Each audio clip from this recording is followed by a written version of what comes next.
Ethan Marlowe had always believed that a change of scenery could mend what routine quietly damaged, so when Rowan Hale suggested a weekend trip, he agreed almost immediately. The idea sounded simple enough, 4 friends escaping work, noise, and the usual gravitational pull of their personal problems. Yet as Ethan zipped his bag shut on that Friday afternoon, he couldn't escape the sense that the trip might reveal more than it repaired. Caleb Dorian, Ethan's boyfriend for nearly 2 years, stood by the doorway scrolling on his phone, his brow furrowed with an expression Ethan no longer knew how to read. "You packed already?" Caleb asked without looking up. "Just finished," Ethan replied. He waited for Caleb to meet his eyes, but the moment never arrived. Instead, Caleb slipped the phone into his pocket and said, "Rowan's outside. Miles is with him."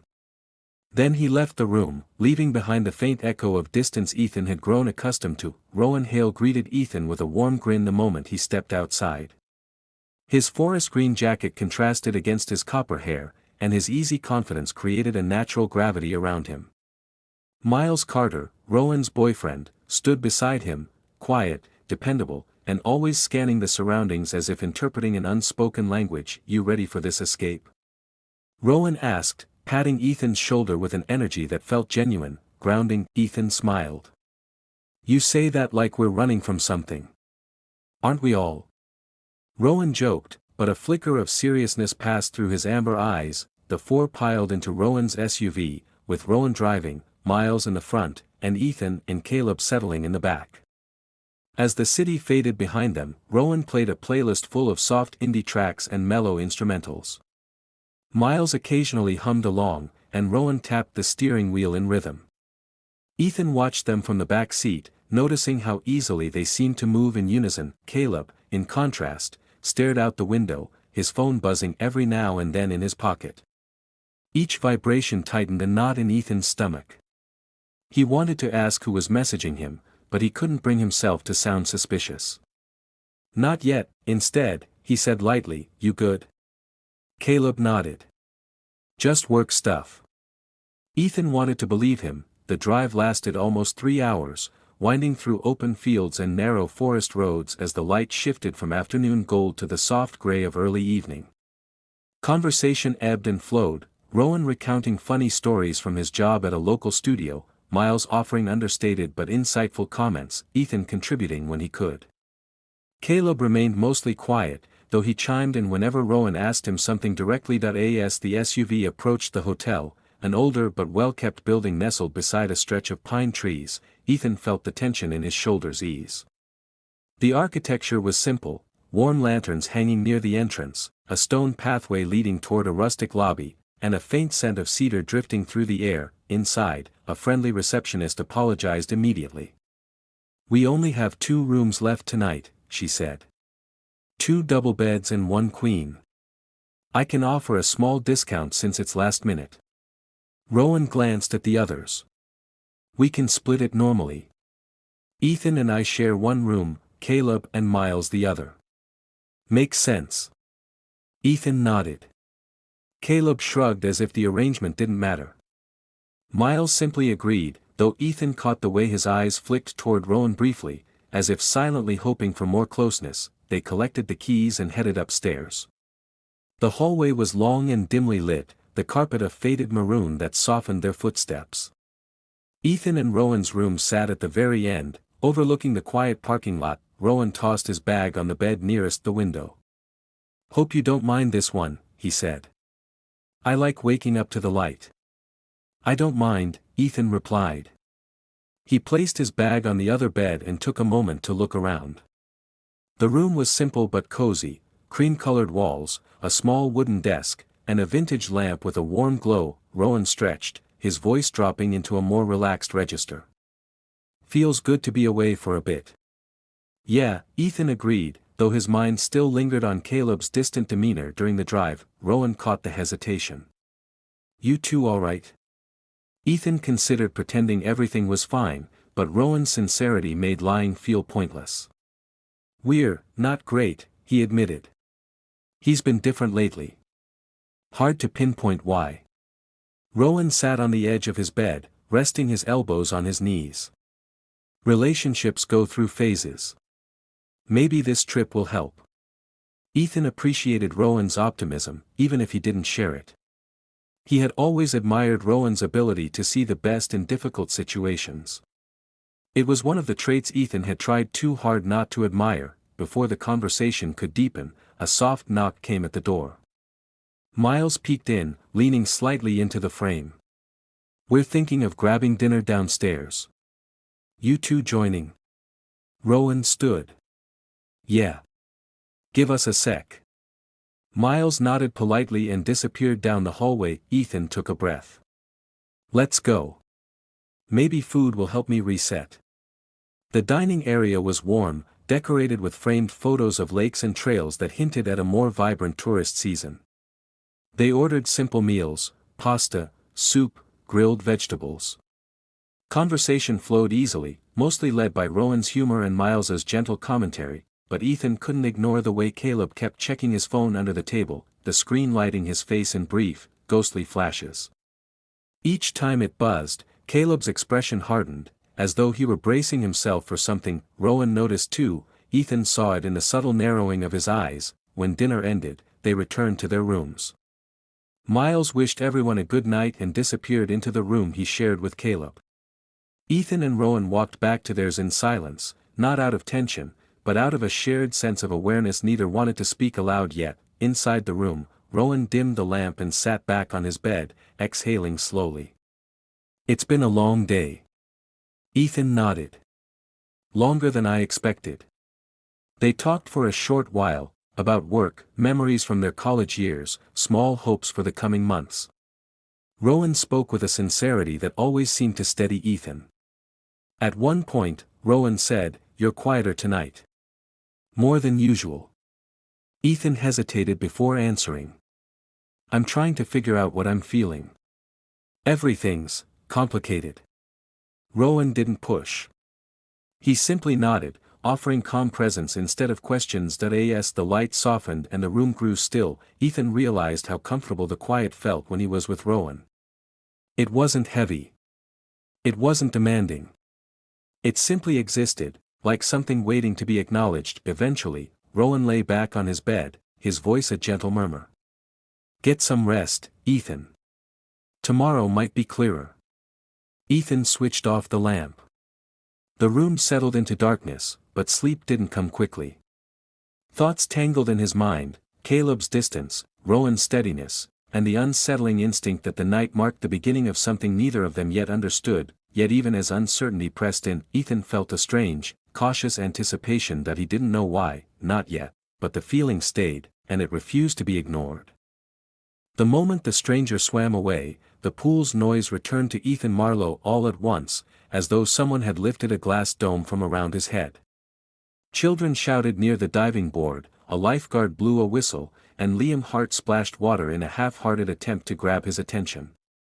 But Ethan's mind remained anchored to the tightening expression he had seen on Caleb Rowan's face, an expression not of surprise but of recognition. Ethan treaded water quietly, letting the coolness settle against his skin. He glanced toward Caleb, who now floated near the shallow ledge, pretending to be preoccupied with adjusting his goggles again. Pretending, that was the word Ethan couldn't shake. He had not always been suspicious. In fact, trust had been one of the easiest things for him to offer. But lately, something fragile had begun cracking beneath the surface of their relationship, and now the cracks felt visible, unmistakable. Liam swam closer, lowering his voice. "Do you want to take a break from the water?" Ethan considered brushing off the question, but the concern in Liam's eyes was too sincere. "Yeah," he murmured. "I think I do." They climbed out of the pool and settled onto the warm deck chairs a short distance away. Caleb remained in the water, avoiding their direction entirely, as though being near Ethan would expose something he wasn't prepared to confront. Ethan dried his hands methodically, the repetitive motion unable to quiet his unease. Liam didn't speak immediately. He seemed to be weighing something, balancing words carefully in his mind. That alone made Ethan tense. Liam was rarely selective. When something bothered him, it spilled out with unfiltered honesty. But today, he was cautious, almost guarded. "What is it?" Ethan finally asked. Liam drew in a slow breath. I've been debating whether to tell you something. The words dropped into the air like stones into still water, breaking the surface, echoing outward. Ethan sat up straighter. Tell me, he said, trying to keep his voice steady, it's about Caleb. Liam hesitated. And someone else. Ethan's pulse quickened. Who? I'm not sure, Liam admitted. I don't know his name. But I saw Caleb with someone a few days ago. They looked close. He paused, searching for the right phrasing. Too close for someone who's supposed to be committed. Ethan stared at him, the information settling like ice in his chest. Why didn't you say anything earlier? Because I wasn't certain what I saw, Liam said softly. I didn't want to hurt you if it meant nothing. But after today, the way Caleb reacted to that guy, he gestured toward the pool where the stranger continued to swim laps with quiet precision. It feels connected. Ethan followed Liam's gaze. The stranger's movements were rhythmic, controlled, unhurried. There was something undeniably deliberate about his presence, something that felt like an unspoken truth waiting to be voiced. Do you think that's the person Caleb was with? Ethan asked. Liam's frown deepened. Maybe. I didn't get a clear look before, but the way Caleb stiffened when he saw him, Ethan, I've never seen him react like that. Ethan pressed his fingertips against his forehead. His mind darted between denial and acceptance, both colliding against each other in a dizzying swirl. Caleb had always been steady, composed, polite in conflict, a partner who rarely raised his voice. Yet calmness could disguise many things. Distance. Secrets. Regret. As Ethan tried to gather his thoughts, a figure approached from the direction of the pool's far lane. The subtle sound of dripping water accompanied him. Ethan looked up to see the same stranger, now standing a few feet away, expression unreadable, posture relaxed but intentional. Up close, the stranger's presence felt even more focused, as though he carried a truth with him that he had not yet decided to share. Ethan, right? He asked calmly. Ethan's breath hitched. Yeah. I'm River, the man said, offering a small nod. His tone was gentle, but his eyes held something heavier. I think we should talk. Liam rose protectively, stepping slightly between them. About what? River's gaze softened.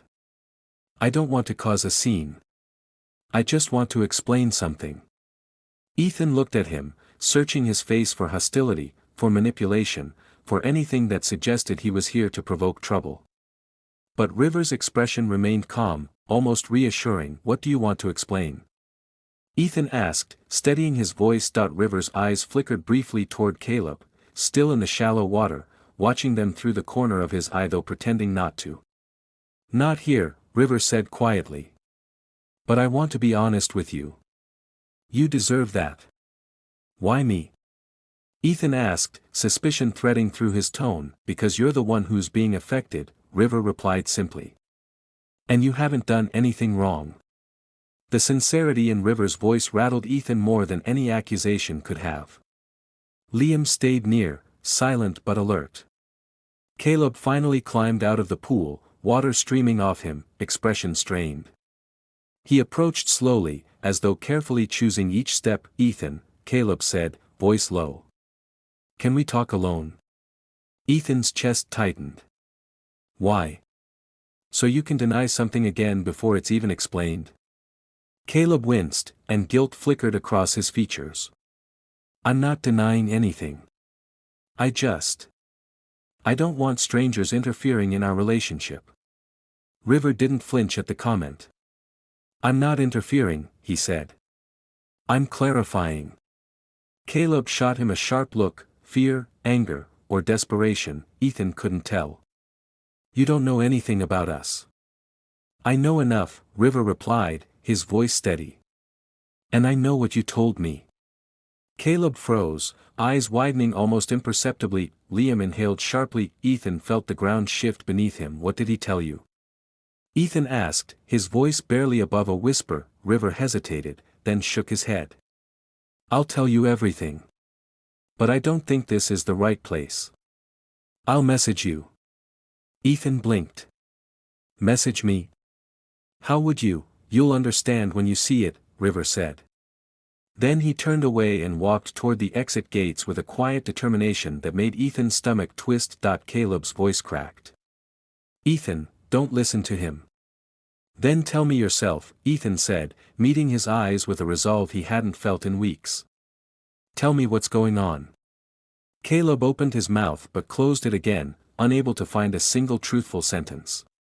The silence that followed felt louder than any confession. When Ethan's phone buzzed minutes later, he didn't need to check to know who it was. But he looked anyway. A message from an unknown number flashed on the screen. You deserve the truth. Let me explain. River. Ethan's pulse thundered in his ears as he stared at the words, simple, direct, impossibly heavy. Caleb reached toward him, voice trembling. It's not what you think. Ethan lowered the phone slowly. Then give me something real to believe. But Caleb said nothing. Ethan Marlowe left the pool with a numb calmness that felt entirely unlike himself. The air outside was cooler than before, carrying a breeze that brushed over his skin and sent a faint shiver through him. Liam Hart walked beside him, silent but protective, as if unsure whether Ethan needed space or support. Caleb Rowan followed several steps behind, saying nothing, his footsteps hesitant and uneven. They reached the small shaded area near the parking lot, an alcove where sunlight filtered softly through the leaves. Ethan stopped there, inhaled deeply, and finally unlocked his phone. The message from River Callahan still sat at the top of the screen, stark and unignorable. You deserve the truth. Let me explain. River. Ethan's thumb hovered over the screen for several seconds before he responded. Where? The reply came almost instantly. Back deck of the pool. 5 minutes. I'll wait. Ethan closed his eyes briefly. He sensed Liam bracing for whatever would come next. I need to go, Ethan said quietly. You're not going alone, Liam answered, firm but gentle. Ethan managed a weak smile. I won't be far. Just stay here. Please. Liam hesitated but nodded, though the worry in his expression didn't fade. Caleb took a half step closer, his voice strained. Ethan, please don't do this. He's twisting things. Ethan faced him fully for the first time since leaving the pool. Then tell me what you said to him. Tell me why he knows enough to contact me. Caleb's mouth opened, but no words followed, only the same empty silence Ethan had grown familiar with. It was enough to push Ethan forward. He walked back through the gate and toward the quiet deck tucked behind the diving area. The laughter and splashing from the main pool faded with each step until all he heard was the distant rustle of water against tile. River stood near the railing, his posture still, his expression thoughtful but not guarded. For a moment, neither spoke. Then River offered a small nod. Thank you for coming. Just tell me what's going on, Ethan said, his voice steady despite the turmoil inside him. River crossed his arms loosely, not defensive, simply grounding himself. I met Caleb a few weeks ago. He approached me here, at the pool. At first, I thought he just wanted casual conversation. But he wasn't looking for that.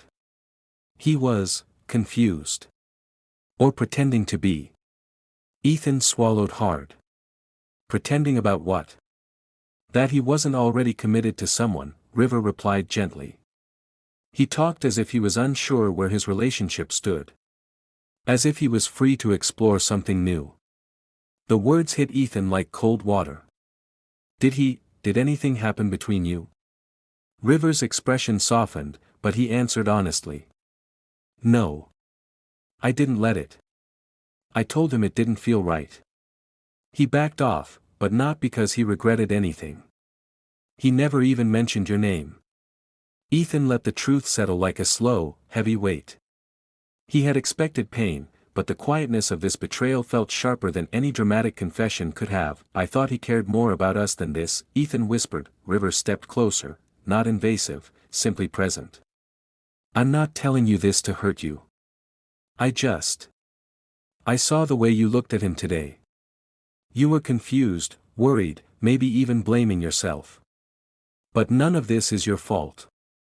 Ethan blinked, feeling his balance shift again. Why did you reach out to me?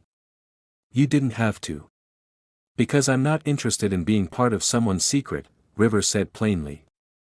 And because you deserve honesty he wasn't giving you. The sincerity in his tone broke something open in Ethan's chest, a quiet release of tension he'd carried for too long. He exhaled shakily, nodding. Thank you. River didn't move at first, allowing Ethan space to gather his thoughts. When Ethan finally looked up, the warmth in River's eyes wasn't pity, it was something steadier, something grounded. You're stronger than you think, River said softly. And you didn't imagine any of this. It really was happening behind your back. Ethan absorbed the words with a slow, painful acceptance. Footsteps sounded behind them. Ethan turned to find Caleb approaching, shoulders tight with panic. Ethan, please don't listen to him. He's twisting everything. River didn't react, didn't challenge him. He simply stepped back, giving Ethan the choice. The gesture itself spoke more truth than anything Caleb had said all day. Ethan straightened, feeling clarity settle inside him. I'm listening to both of you, he said. But River's the only one giving me answers. Caleb's face crumpled slightly at the edges, a mixture of guilt and desperation. I never meant for anything to happen. I felt lost, okay? You were busy. We weren't talking like we used to. I didn't know how to bring it up.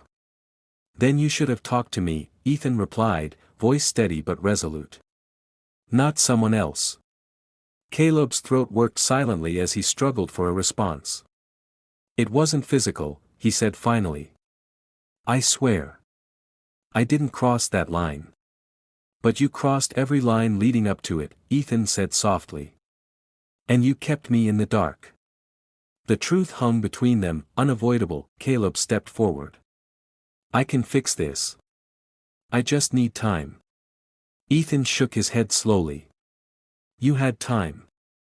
You had space. And you chose to fill it with secrets. A long silence stretched, broken only by the distant echo of pool activity.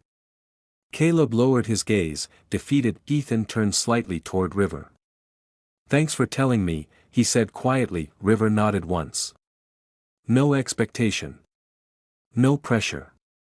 Just a quiet understanding. Liam appeared near the gate then, searching for Ethan with worried eyes.